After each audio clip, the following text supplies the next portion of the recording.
Hey everybody, Hi. it's good to see all of you guys who are paying attention. Alright, crazy to think it's not my turn to bestow upon the entirety of my school some wisdom. Any wisdom of any sort. But I won't, because I have none. Out of the many stories I could tell and the memories I have had, I won't try to break up the lessons learned or the morals of why you shouldn't stick your head out of a car window or slide across a slippery poolside. The reasons I won't is because we're all impacted by our own stories, rather than the ones we are told by someone else. I would like to think that I do live by this very concept, considering the moments I have in my life I love and I cherish. Think of your own story. I'll give you some time to do so. One of interest to you or one that's impacted you in any way. Now remember, no one is going to care about that story as much as you.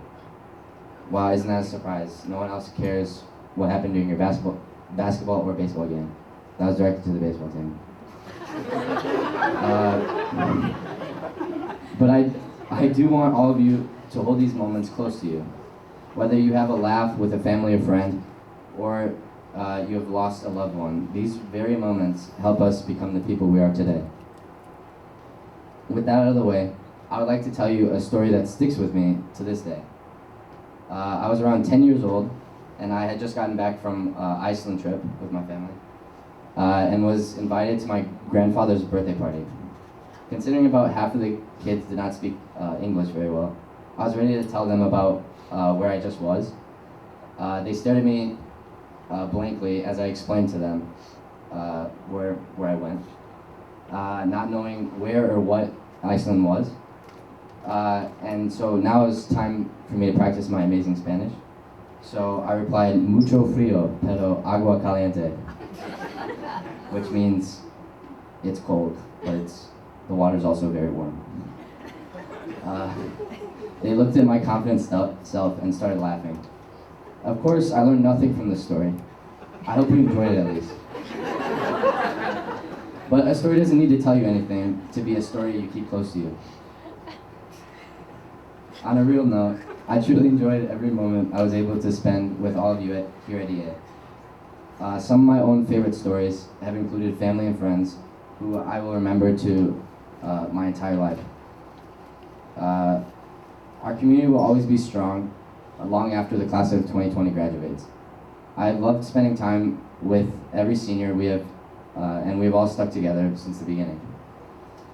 I also wanted to include a portion of my speech to my parents, but I was afraid of getting emotional like every other senior that I've seen. But I'll do it anyway. To my mom, I don't know anyone else with the perfect balance between work ethic and joy as much as you. From seeing you dance while you cook, to always finding a way to converse with a complete stranger at a store. You have taught me that life does not come easy, but you can still have joy even in the little things. To my dad, there wasn't a single time where I felt your wisdom wasn't needed, and you've taught me to stay focused and respect others. Although you're not the best at skiing, I've enjoyed every moment spent with you and Mom. It's funny to think how my father, all he really wanted when I was up here was a thumbs up. And that kind of shows how humble he is. But here's your thumbs up. Anyway, now I'd like to introduce my longtime friend who I've been able to spend time with for around 9 years now. Good luck, Cam. You're gonna need it. Thank you.